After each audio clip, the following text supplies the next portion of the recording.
अस्सलाम वालेकुम, आप देख रहे हैं डॉन न्यूज़ का मेज़बान अब्दुल गफ्फार पुराम रिप्ले के एक और एपिसोड के साथ। तो जनाब, गोल्ड टेस्ट का तीसरा रोज और श्रीलंका ने एक अच्छी बैटिंग डिस्प्ले करके इस टेस्ट मैच में अपनी पोजीशन को बड़ा जो है मुस्तहकम बना लिया। 329 रन बना लिए 9 विकेटों के नुकसान पर। श्रीलंका की लीड अब 333 रन हो चुकी है। एक ऐसे विकेट पर जहां पाकिस्तान 218 पर आउट हुआ, श्रीलंका ने 222 रन बनाए थे। वहां श्रीलंका ने टेस्ट की तीसरी इनिंग में 329 रन जो बनाए हैं, यकीनी तौर पर ये एक बड़ी अच्छी कारकर्दगी है। पाकिस्तान की बॉलिंग उस मेयार की नहीं रही जो हम एक्सपेक्ट कर रहे थे। पहली इनिंग्स में तो 133 पे 8 आउट कर लिए थे, लेकिन फिर 222 रन श्रीलंका ने बना डाले और फिर आज हमने देखा कि श्रीलंका ने एक मरतबा फिर 300 से ज़ायद रन बना लिए। और अब पाकिस्तान के लिए इस टेस्ट मैच में वापसी करना आसान नहीं होगा, लेकिन बहरहाल पाकिस्तान को अब तक का जो हदफ है, गो के अभी श्रीलंका की एक विकेट बाकी है, 333 रन है। और कल टेस्ट के चौथे रोज जब श्रीलंका इनिंग का आगाज़ करेगा तो यकीन तौर पर उसकी ख्वाहिश होगी कि मज़ीद कुछ रन ऐड कर ले, लेकिन पाकिस्तान के लिए ऑलरेडी ये एक चैलेंजिंग टोटल बन चुका है। क्या मुहर्रिकात हैं पाकिस्तान की टीम, क्यों ज़्यादा कमांडिंग परफॉर्मेंस नहीं दे सकी, पाकिस्तान की सिलेक्शन पे भी सवालात उठ रहे हैं, इस हवाले से बात करेंगे। और टेस्ट के तीसरे रोज की खेल पे बात करते हैं। हमारे साथ मौजूद है पाकिस्तान के साबिक test fast bowler Abdul Rauf. Rauf, बहुत शुक्रिया ज्वाइन करने के लिए। 329 रन, 9 खिलाड़ी आउट। श्रीलंका का आज स्टंप्स के मौके पर टोटल था, लीड हो गई है 333 रन। हाईएस्ट स्कोर 222 श्रीलंका ने बनाया था पहली इनिंग्स में, फिर पाकिस्तान के सिर्फ 218 बाबर की सेंचुरी की वजह से बने। तो यकीनी तौर पर रऊफ, इसमें आई थिंक कोई गुंजाइश बची नहीं कहने में कि श्रीलंका ने इस टेस्ट पर अपनी पोजीशन बड़ी मुस्तहकम कर ली है, क्योंकि Pakistan is not out but Sri Lanka made a great comeback. जी बिल्कुल, जिस तरह वो ये टेस्ट मैच आगे को बढ़ रहा है, इससे सनसनीखेजी भी मजीद बढ़ रही है। और मेरा ख्याल है कि पहले दिन से ही इस टेस्ट मैच का जो स्टार्ट हुआ था बड़ा अच्छे तरीके से हुआ था और उस पर पाकिस्तान ने शुरू में डोमिनेट किया। उसके बाद श्रीलंकन टीम 222 स्कोर करने में कामयाब हुई। उसके बाद जो श्रीलंकन बॉलर थे उन्होंने दोबारा डोमिनेट किया और अपनी टीम को वापस लाए, मगर बाबर आजम की जो टॉप क्लास इनिंग थी उसने दोबारा इसको पाकिस्तान के हक में कर दिया और एक इवन टेस्ट मैच कर दिया। अब इसमें ये एक्सपेक्टेशन की जा रही थी कि जो तीसरी इनिंग खेलेगा श्रीलंका, उसमें जो पाकिस्तान के फास्ट बॉलर स्पेशली हैं वो शायद थोड़ा सा कुछ डोमिनेट करे, ऊपर से कुछ सपोर्ट करें, हेल्प आउट करें, 2 या 3 विकेट लेकर दें और उसके बाद फिर स्पिनर्स अपना काम दिखा सकते हैं और श्रीलंका को जल्द आउट कर सकते हैं। मगर जो पाकिस्तान के फास्ट बॉलर्स की जो बॉडी लैंग्वेज देखने में आई है वो काफ़ी मायूस कन थी इस टेस्ट मैच में और स्पेशली इस इनिंग्स में, और इसकी वजह से श्रीलंकन टीम एक बड़ा टोटल करने में कामयाब हो चुकी है। बिल्कुल आपने ठीक कहा। और सिलेक्शन पे अगर मैं आपसे पूछूं रऊफ साहब, तो पाकिस्तान ने 3 फास्ट बॉलर खिलाए इस विकेट पर, जहां पे अगर आप देखें तो आज भी पाकिस्तान को एक स्पिनर की कमी महसूस हो रही थी। यासिर शाह ने कमबैक किया था, वो अपनी कोई बेस्ट फॉर्म में दिखाई नहीं दिए। नवाज ने अच्छी बॉलिंग ज़रूर की, लेकिन वो जो एक मैच विनिंग स्पेल होता है ना, वो हम नहीं क्रिएट कर सके, जैसे कि परबत जयसूर्या ने किया था। गो के बाबर की सेंचुरी ने पाकिस्तान की पोजीशन वापस ठीक कर दी थी। वो इम्पैक्ट नज़र नहीं आया पाकिस्तान के बॉलर की परफॉर्मेंस में। सिलेक्शन पे आपकी क्या राय है, जो 11 हमने खिलाई है? देखिए, जब डिफरेंट कंडीशन में आपको सिलेक्शन का क्राइटेरिया वो डिफरेंट तरीके से तय करना पड़ता है। आप श्रीलंका गए और आपको देखना चाहिए था कि यहाँ पर जो पाकिस्तान ने पास्ट में जो बैट्समैन थे वो उनमें से किससे सर्वाइव किया, किसने अच्छा खेला। तो डेफिनेट उसमें जो सबसे टॉप नाम है वो फवाद आलम का आता। और मेरे लिए बड़ा सरप्राइजिंग है कि फवाद आलम को इस टेस्ट मैच से ड्रॉप करना, क्योंकि उन्होंने श्रीलंका से ही अपने टेस्ट कैरियर का मेरे साथ ही आगाज़ किया था और 160 प्लस रन उसने एक इनिंग में किए थे। जी। तो उनको काफ़ी एक्सपीरियंस है स्पिन बॉलर्स को खेलने का, श्रीलंकन कंडीशंस में खेलने का। बाकी इन एक्सपीरियंस है जो श्रीलंकन कंडीशंस है, जो पिच कंडीशंस है, वो पाकिस्तान की स्पिन बॉलिंग कंडीशंस है, जो पिचेस यहाँ पर तैयार होती हैं उनसे कतई डिफरेंट है। क्योंकि पाकिस्तान में अगर आप स्लो पिचें तैयार करते हैं स्पिन बॉलर्स के लिए, तो उस पर जो चौथी इनिंग होती है या 5वीं इनिंग जो है, जब एंड शुरू होता है टेस्ट मैच का, तो उसमें बॉल बहुत ज़्यादा स्लो होना शुरू हो जाता है और बैट्समैन को टाइम मिल जाता है। मगर श्रीलंका में इस तरह नहीं है, वहाँ पर बॉल अनइवन रहना शुरू हो जाता है और बहुत ज़्यादा ब्रेक मिलना शुरू हो जाता है। इसमें बहुत ही एक्सपीरियंस बैट्समैन है वो, अगर वही टैकल कर सकता है जो अच्छे स्पिनर्स हैं। दूसरी आपने बात की है पाकिस्तान का जो स्पिन बॉलर या फास्ट बॉलिंग अटैक है, तो डेफिनेट पाकिस्तान को मेरा नहीं ख्याल कि यहाँ पे 3 फास्ट बॉलर्स के साथ जाना चाहिए था, क्योंकि आप देखें कि ह्यूमिडिटी 74% है वहाँ पर। और जो पाकिस्तान में आप तैयारी करके गए, आज लाहौर में इवन जुलाई का सख्त तरीन दिन है और उसमें 52-51 डिग्री ह्यूमिडिटी है यहाँ पर परसेंट है। तो इतना बड़ा फर्क है और वहाँ पर फास्ट बॉलर एकदम इतना बड़ा इम्पैक्ट क्रिएट नहीं कर सकते। तो स्पिनर जो है आपको स्पेशलिस्ट स्पिनर होने चाहिए थे आपकी टीम में, जिस तरह जसूरिया जो श्रीलंकन स्पिनर है, बड़ा अच्छा है। इससे पहले हिरास ने उनको कामयाबी दिलाई है। मुरलीधरन या पाकिस्तान में सलाम मुश्ताक वगैरह होते थे, वो बड़े कामयाब स्पिनर थे। मगर जो नवाज हैं वो एक ऑलराउंडर है, उनको आप स्पेशलिस्ट टेस्ट मैच का स्पिनर नहीं कह सकते। और जो यासिर शाह है वो भी मेरा ख्याल है कि जो अपना प्राइम टाइम है वो गुजार चुके हैं, तो उनकी रिप्लेसमेंट में भी इनको देखना चाहिए और नज़र रखनी चाहिए थी पहले ही कि वो उस तरीके से पाकिस्तान को परफॉर्म करके मैच जिताना उनके लिए बड़ा मुश्किल हो जाएगा। बिल्कुल ठीक है रऊफ, मैं आपकी बात से एग्री करता हूँ, क्योंकि यासिर का कमबैक हो रहा था। या नवाज के मुतालिक आपने बिल्कुल ठीक कहा कि वो कभी भी कोई स्पेशलिस्ट टेस्ट बॉलर नहीं रहे, और आपने नुमान अली को ड्रॉप कर दिया जो कि एक रीजनेबल परफॉर्मेंस दिखाते रहे हैं। साजिद का भी सर एक मौमा बना हुआ है कि उनका जो एक्शन है उसको ठीक किया जा रहा है, जबकि क्लियरली मेरे प्रोग्राम में नदीम खान साहब ने कहा कि उनका एक्शन रिपोर्ट नहीं हुआ, ना उनके एक्शन में कोई इलीगल का सवाल है, सिर्फ वो गेंद को जो ब्रेक नहीं करा सकते। लेकिन आपको लगता है कि ये एकदम से हमने जो चेंजेस किए और स्पेशली फिर नुमान अली को भी नहीं खिलाया, तो डैट इज़ वेरी स्ट्रेंज कि आपका जो एक सीजन डोमेस्टिक परफॉर्मर है और आपकी टेस्ट टीम के साथ कुछ अर्से से मुंसलिक है, आपने उसको भी ड्रॉप कर दिया। बिल्कुल दुरुस्त आपने कहा, ना सिर्फ डोमेस्टिक के परफॉर्मर है बल्कि आप साजिद खान की परफॉर्मेंस पीछे देखें, बांग्लादेश के खिलाफ आउटस्टैंडिंग थी, उसने आउट किया और कंसिस्टेंटली पाकिस्तान टीम के साथ चल रहा है और खेल रहा है। उसके बाद जो नुमान अली है उसकी कंसिस्टेंट परफॉर्मेंस है। चलो नो डाउट कि एक आध टेस्ट मैच ऊपर नीचे हो जाता है कि आपकी परफॉर्मेंस अच्छी नहीं होती, और इसमें भी जो ब्लेम है सबसे बड़ा पाकिस्तान क्रिकेट बोर्ड को जाता है। मैं आपके प्रोग्राम में काफ़ी दफ़ा बात कर रहा हूँ कि अगर ये ओल्ड एज है या इनकी एज एक्सपायर हो चुकी है, आप इनको आगे मजीद नहीं चलाना चाहते, तो पाकिस्तान क्रिकेट बोर्ड का फॉल्ट है या इनकी नेशनल अकेडमी का कि उनकी रिप्लेसमेंट पर कोई यंग अच्छा स्पिनर तैयार करके अभी तक ये पाकिस्तान टीम को नहीं दे सके और उन्हीं से काम चला रहे हैं। तो अगर आप उन्हीं से काम चला रहे हैं तो फिर उनको साथ किस लिए लेकर गए हैं, क्योंकि वो कंटिन्यू आप जो पीछे 3-4 बैक टू बैक सीरीज हुई हैं, नुमान अली और साजिद खान दोनों आपका जो 11 मेंबर्स कॉम्बिनेशन था उसका पार्ट थे, और सडनली एक स्पिन पिच है गाल की, वहाँ पर आपने दोनों अपने स्पेशलिस्ट स्पिनर बाहर जाकर आपने एक पार्ट टाइम ऑलराउंडर खिला दिया। चलिए पुराने ब्रेक शामिल करते हैं, ब्रेक से जब वापस आएंगे तो फिर मजीद बात कर गॉल टेस्ट के हवाले से कि क्या पाकिस्तान कमबैक कर सकता है। मिलते हैं शॉर्ट ब्रेक के बाद। पुनः रिप्ले में खुशामदीद, बात करें गॉल टेस्ट के तीसरे रोज की। श्रीलंका की लीड 333 रन, 1 विकेट बाकी है और पाकिस्तान के पास 2 दिन जरूर होंगे। रऊफ, वेदर अब तक के मुताबिक क्लियर है, कोई बहुत ज़्यादा बारिश का इम्कान नहीं है, लेकिन 333 रन, इससे पहले मुझे याद है शान मसूद और यूनुस खान की बड़ी ज़बरदस्त पार्टनरशिप हुई थी, पाकिस्तान ने 350 प्लस रन चेस किए थे। क्या तारीख अपने आप को दोहरा सकती है, या इस विकेट पे जहां पर जयसूर्या बहुत अच्छी परफॉर्मेंस ऑलरेडी दिखा चुके हैं, पाकिस्तान की बैटिंग में फवाद आलम भी नहीं है, एक डेब्यूटेंट खेल रहे हैं, प्रॉब्लम दिखाई दे रहे हैं, क्या असेसमेंट है आपकी फॉर नेक्स्ट 2 डेज? देखिए, एक तो पाकिस्तान की जो टीम है अनप्रेडिक्टेबल टीम है और किसी भी वक्त वो कुछ भी करने की सलाहियत रखती है। आप ये नहीं कह सकते कि मैच कम्प्लीटली पाकिस्तान के हाथ से निकल चुका है और पाकिस्तान ये मैच नहीं जीत सकता। इसमें भी कोई डाउट नहीं है कि मेरा ख्याल है कि एक टफ जो है टारगेट है वो श्रीलंका ने सेट कर दिया पाकिस्तान टीम के लिए। आप वो अगर 350 रन कर जाते हैं तो ये इस पिच के लिहाज से जो हम देख रहे हैं और जो एक्सपेक्ट कर रहे हैं उसके लिए एक बहुत ही टफ एक हदफ है। मगर आप जिस तरह बाबर आजम ने लास्ट इनिंग खेली है, इसी तरह की अगर एक इनिंग कोई और बैट्समैन खेलता और 1-2 बैट्समैन उनका साथ देते हैं तो मेरा नहीं ख्याल कि ये इतना ज़्यादा मुश्किल टारगेट होगा। मगर अगर दूसरी जानब जहाँ तक श्रीलंकन बॉलर्स की परफॉर्मेंस का ताल्लुक है, जैसे जसूरिया है, जो दूसरे उनके बॉलर्स हैं, उन्होंने अभी तक बहुत ही आउटस्टैंडिंग बॉलिंग की है और जिस तरीके से वो वेरिएशन से बॉलिंग कर रहे हैं वो एक कंप्लीट पैकेज है और मेरा नहीं ख्याल कि वो इतना पाकिस्तान को आसानी से खेलने का मौका देंगे। और वो डेफिनेट जो इनका एक तो टेम्परामेंट भी टेस्ट करेंगे, इनकी टेक्निक भी टेस्ट करेंगे और स्पिनर पे इनका जो इनकी टेक्निक है उसको भी बेहतर तरीके से वो चेक करने की सलाहियत रखते हैं, क्योंकि उससे काफ़ी ज़्यादा वेरिएशन है उसके बॉलिंग लाइन के पास। तो मेरा ख्याल है कि एक टफ टारगेट हो चुका पाकिस्तान के लिए। ठीक है रऊफ भाई, अगर हम देखें तो नवाज ने 88 रन देके 5 विकेटें जरूर हासिल की और उनका टीम में इंक्लूजन जो है वो दुरुस्त साबित होता है, लेकिन यासिर एज एक्सपेक्टेड 122 रन दिए उन्होंने 3 विकेटों के लिए। और वही बात कि वो जो इम्पैक्ट है दिनेश चंदीमल को अगर आप देखें, double 100 against Australia, last inning में भी बहुत अच्छी बैटिंग की और आज भी उन्होंने बड़े कीमती रन बना डाले, जो शायद अगर आउट होते तो शायद पाकिस्तान के लिए टारगेट मैनेजेबल ज़्यादा हो जाता। बड़ा समझते हैं यासिर शाह का कमबैक और 122 रन देके 3 विकेट हासिल किए, run to concede too many run. देखिए, इस पर बात करनी पड़ेगी क्योंकि कंसिस्टेंसी नहीं है। आप ओकेजनली आप मैचेस वगैरह खेलते हैं और जब भी आप खेलते हैं तो आप इस तरह की बैड परफॉर्मेंस से पाकिस्तान टीम को नीचे ले जाते हैं।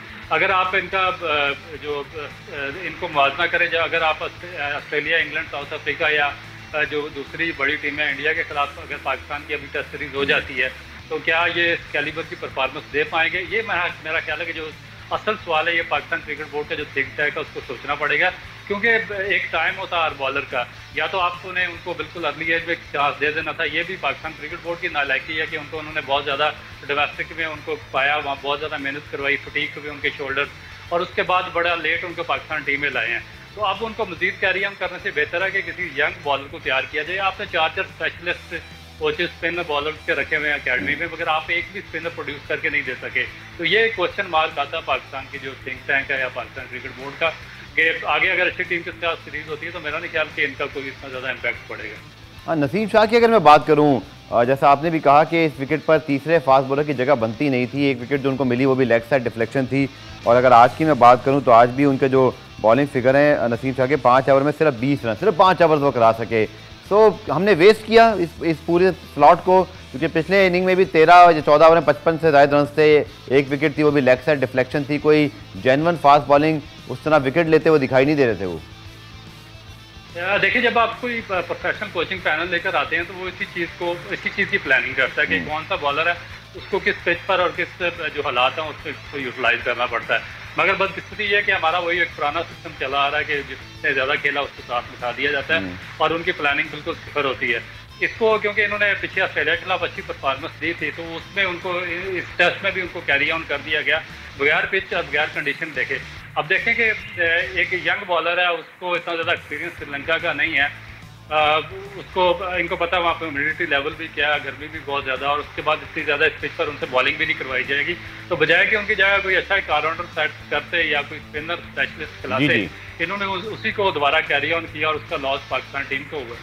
ठीक है, पुराने ब्रेक शामिल करते हैं, ब्रेक से वापस आकर मजीद बात करेंगे। गोल्टे से हमारे साथ मौजूद रहेगा। पुराम रिप्ले में खुशामदीद और बात करते हैं कश्मीर प्रीमियर लीग सीजन 2 के हवाले से, जो कि 11 अगस्त से शुरू होगा। 21 जुलाई को इसके ट्रायल्स हैं और तमाम ही टीमें अब अपनी एक्टिविटी से मसरूफ़ हैं। मुजफ्फराबाद टाइगर्स, उनके ऑनर इस वक्त जो है वो हमें अरशद खान तनोली साहब ने ज्वाइन किए हैं, उनको खुशामदीद कहते हैं। अरशद साहब, बहुत शुक्रिया ज्वाइन करने के लिए। मुजफ्फराबाद में आप लोग के ट्रायल्स भी हो रहे हैं, एक्टिविटी शुरू हो रही हैं। पहले इन ट्रायल्स के हवाले से बताइएगा, क्या इसमें मिशन आप लेके चल रहे हैं? और फिर ऑब्वियसली अब season 2 is coming, draft is coming, so ये है पीक टाइम। जी वालेकुम अस्सलाम गफ्फार भाई, बिल्कुल आपने दुरुस्त फरमाया। सीजन 2 जो है वो बिल्कुल शुरू होने को है और मुजफ्फराबाद टाइगर्स ने अपनी एक्टिविटी शुरू कर दी है। देखिए, हम चाहते हैं कि जो कश्मीर प्रीमियर लीग का जो असल मकसद है कि जो कश्मीर के लड़कों को हमने ऊपर लेके आना है, जो कश्मीर के अंदर एक्टिविटीज है सपोर्टिंग की, तो उनमें आगे बढ़ा जाए। इसीलिए आज हमने मुजफ्फराबाद में कैंप लगाया और यहाँ पे हमने पूरी प्रेस कॉन्फ्रेंस भी की और उसमें हमने ये अनाउंसमेंट भी की कि जो हम एकेडमी का बार बार कह रहे हैं, इसके लिए हम फॉर्मली यहाँ पे मिनिस्टर साहब भी मौजूद थे, तो उनको भी हमने कहा जी आप काइंडली हमें इसमें फैसिलिटेट करें ताकि हम यहाँ पे एकेडमी भी कायम कर सकें। और ये जो हमने कैंप लगाया था यहाँ पे ट्रायल्स का, इसका मकसद सिर्फ सीजन 2 के लिए प्लेयर्स लेना नहीं था, बल्कि इसमें हम प्लेयर डेवलपमेंट प्रोग्राम के लिए भी अपना टैलेंट हंट कर रहे हैं। तो वहाँ से कुछ अच्छे बच्चे यहाँ से पिक किए जाएं जिनको पूरा साल हम साथ लेके चलें।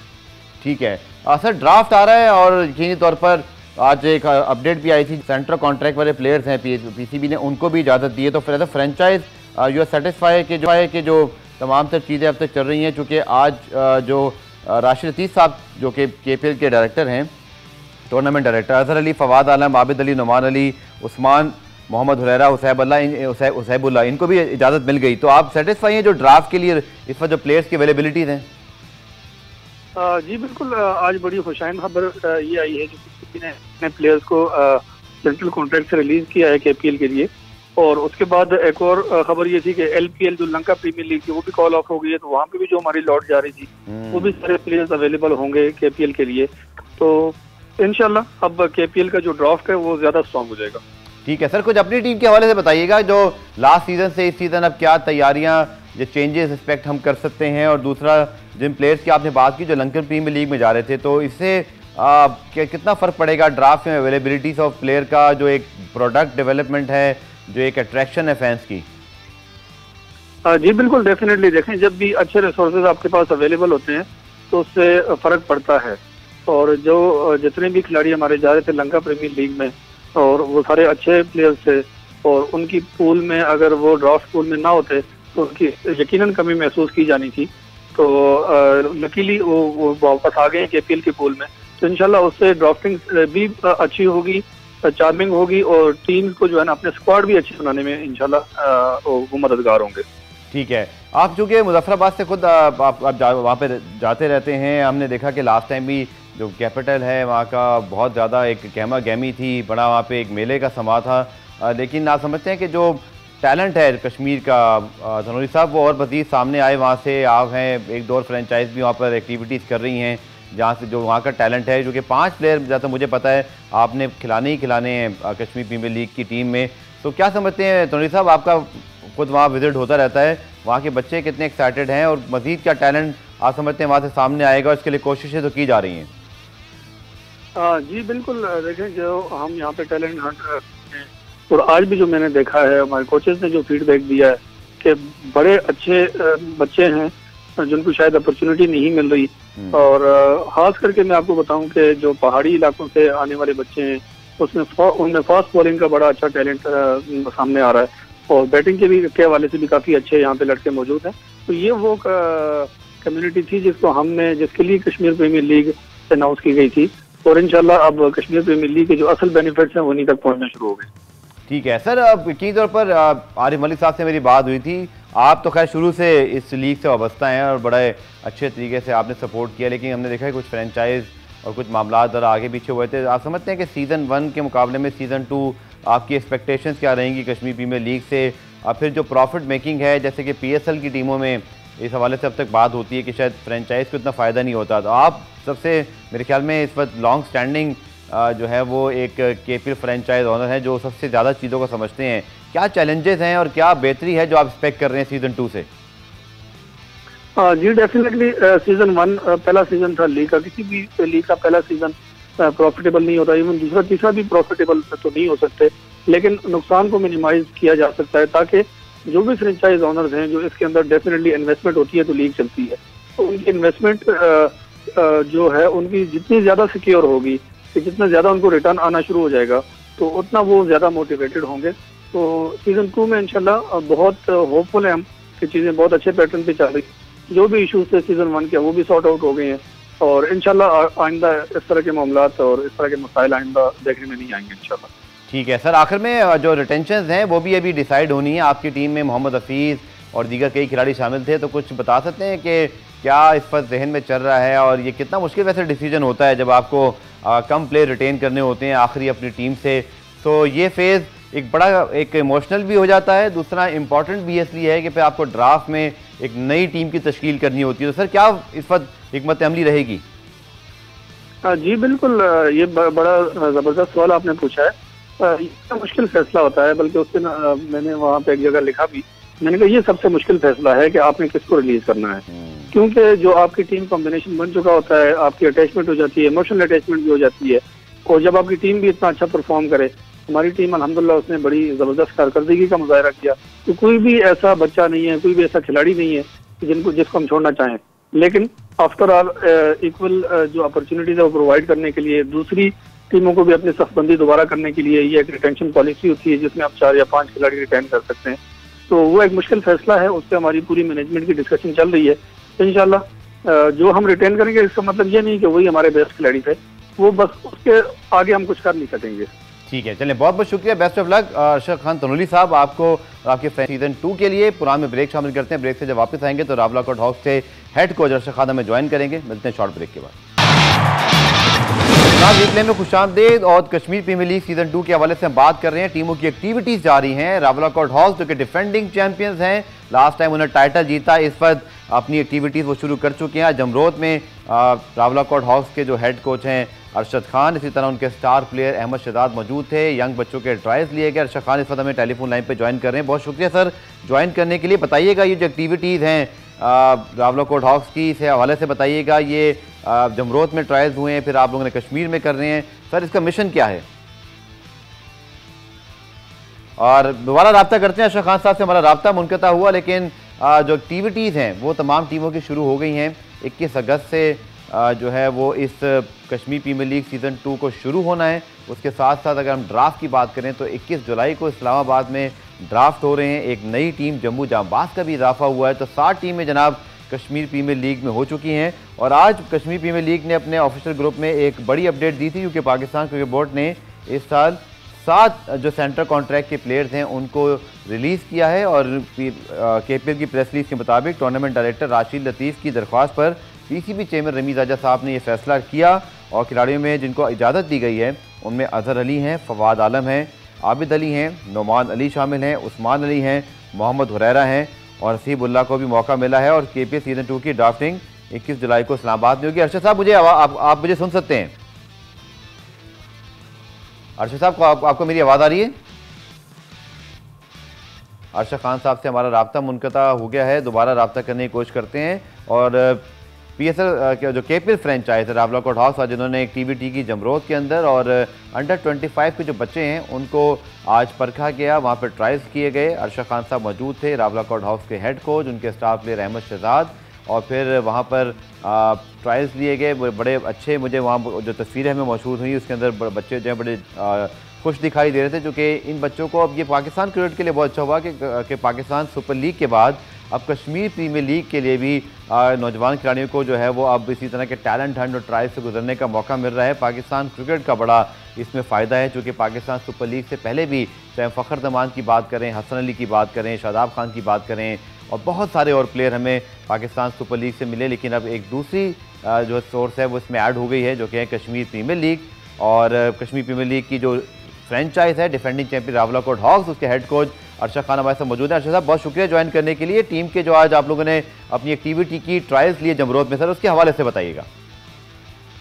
देखिए पहले हम रावलाकोट गए, वहाँ अपॉर्चुनिटी रेंज जो है वो सेट हुआ, लेकिन फिर भी हम लोगों से मिले, क्योंकि हमने रावलाकोट के लोगों को एंगेज भी करना था, उनके बच्चों को भी देखना था, क्योंकि ग्राउंड टैलेंट अगर हम लेके आते हैं कश्मीर में तो तरफा में ऐसी बड़ी अच्छी बात नहीं हो सकती। फिर हम आज हमारी एक्टिविटी थी जमरोद में। आप सब लोगों को पता है कि इस तरफ से बहुत अच्छे क्रिकेटर्स रिसेंटली निकल रहे हैं, पास में भी यहाँ से बड़े अच्छे रियाज अफरीदी, शाहीन अफरीदी, उस्मान शिनवारी, ये काफ़ी अच्छे नाम निकले।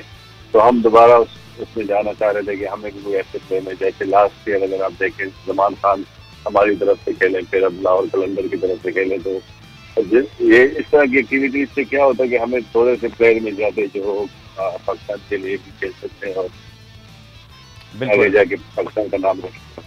अच्छा भाई, जैसे आपने कहा कि जमरोद से या इवन बात करें पूरे खैबर पख्तूनख्वा से बड़ा टैलेंट आ रहा है। अब कश्मीर प्रीमियर लीग सीज़न 2 है, आप लोग रावलाकोट भी गए, कश्मीर के प्लेयर्स की एक ख़ास जो है नुमाइंदगी भी इसमें मौजूद है।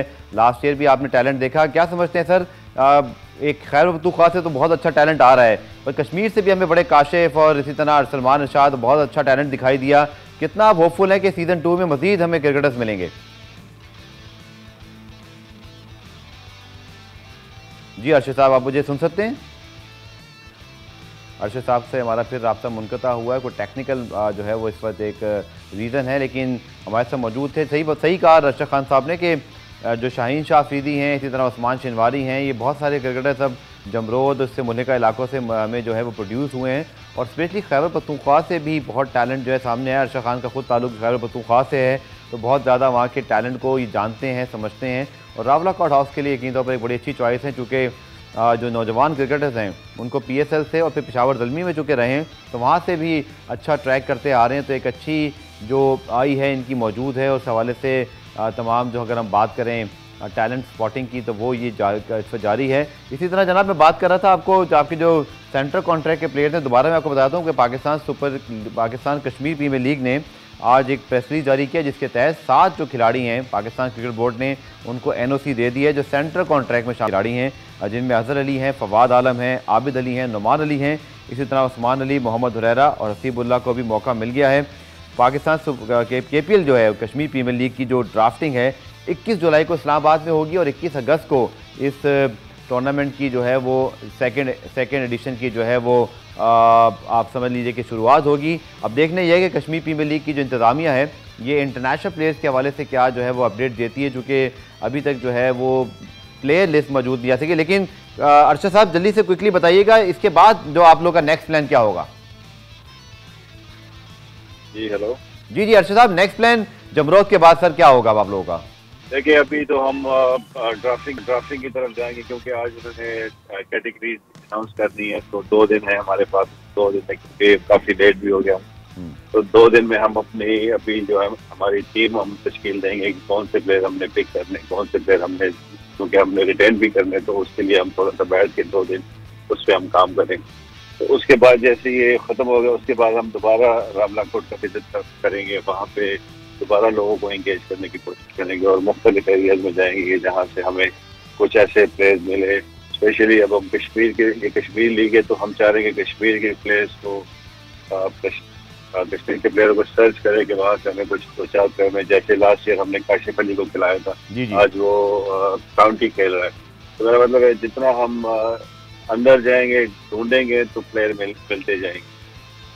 ठीक है, बहुत बहुत शुक्रिया अशरफ खान साहब। और यकीन तो जैसे आपने कहा कि ड्राफ्ट में अब 21 से 2 ही दिन बाकी हैं, तो बड़ा एक्साइटिंग टाइम है कश्मीर प्रीमियर लीग के हवाले से। इसकी तमाम अपडेट्स आपके पास लेकर आते रहेंगे। पुराना रिप्ले आज देखने का शुक्रिया। कल दोबारा से मुलाकात होगी, तब तक के लिए अल्लाह हाफिज़।